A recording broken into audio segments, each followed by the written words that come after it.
So hey there, boys and girls, Q here. Hey, today I want to answer the question, why ride a motorcycle?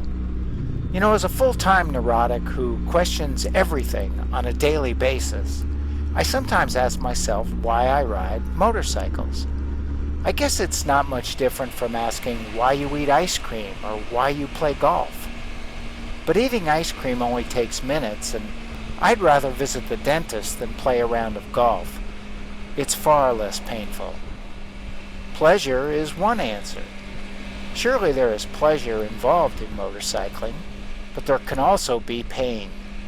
Not the soul-crushing, self-loathing, and existential despair that golf induces, but real pain, the physical kind. When I ride, especially now at age 65, my butt hurts, my shoulders hurt, and I generally come home feeling like I've taken a trip in a washing machine. And that's not counting dropping the bike in the dirt.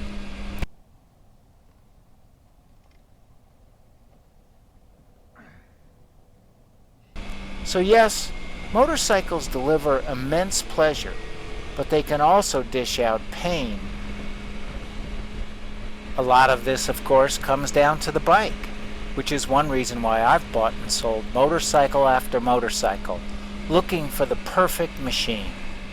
It does me no good if a bike looks like a goddess and moves like a greyhound, chasing a mechanical rabbit, if the experience makes me long for a handful of Percocet and a rag full of ether after about 20 minutes in the saddle. Many bikes do. They are made for younger folk with far more grit than I. This is one of two reasons why adventure motorcycles are so popular. They're comfortable. The other reason is their amazing utility. Commute to work or venture to Patagonia, they're up for it. Big American cruisers are very comfortable too, but you don't want to ride one on the Stelvio Pass, much less on the Road of Bones. An adventure bike will do both, and run for groceries when you get home. Plus that added benefit of leaving your drug abuse days in the past. Right now I have a big American-style cruiser, because that's a bike my wife enjoys traveling on the back of. She's not climbing onto a sport bike, a sport tour, or even an adventure bike, so my 2016 Kawasaki Vaquero makes perfect sense. And I enjoy it solo as well. It's comfortable, it's fun for a leisurely cruise, and it's got a nice grunt out of the corners on a twisty road. My other bike is the Kawasaki Versys X300 you see here. Now, I'm not a Kawasaki fanboy, not at all. These are just the two best bikes I've encountered so far for my needs and budget. And I've owned dozens of motorcycles of nearly every major brand and type. The Versys X300 has everything I want, with the small exception of power. Now you might think that is a pretty significant exception, but hear me out. It goes, to be sure, but you have to wring it out to get any oomph, and even then it's limited.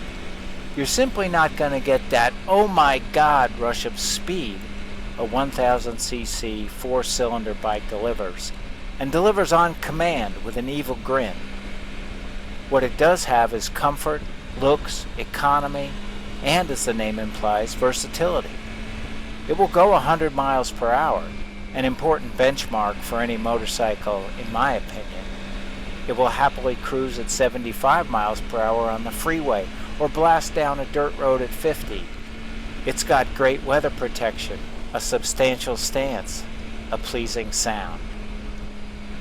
You can take it on trails, you can take it across the country, and it will average over 60 miles per gallon doing so, sipping regular gas.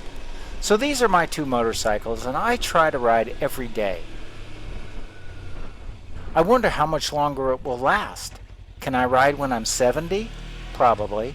75? I hope so. 80? Maybe.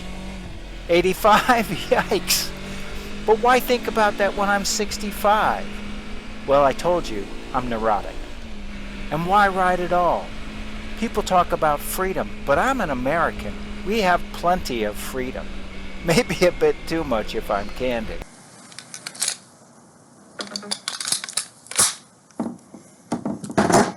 But freedom is the wrong word. In fact, freedom has nothing to do with it. Control might be a better word. Focus is another. Connection is a third.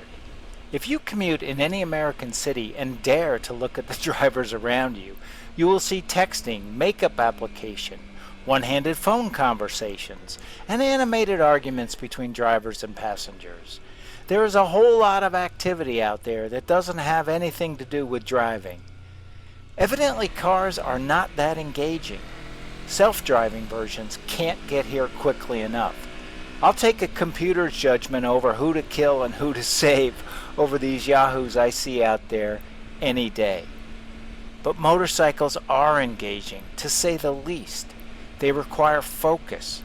You're not strapped inside an impregnable fortress swaddled in airbags. You are out there, man, and you had better not forget it.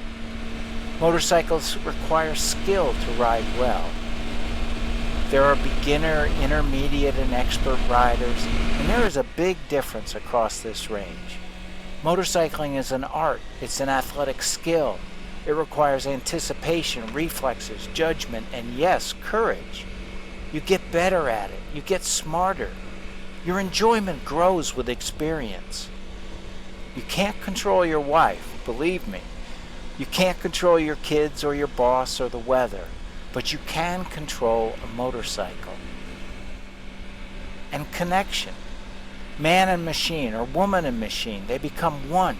You feel what the bike feels, understand what it can and can't do, push it to its limits, and then back off to enjoy the sunshine. So that's why I ride, and maybe why you should too. It's not about freedom. It's a passion, a skill, a sport, and an achievement. It's a worthwhile activity that improves the brain, the body, and the soul. And I think that's enough. So, thanks for watching, guys, and bye for now.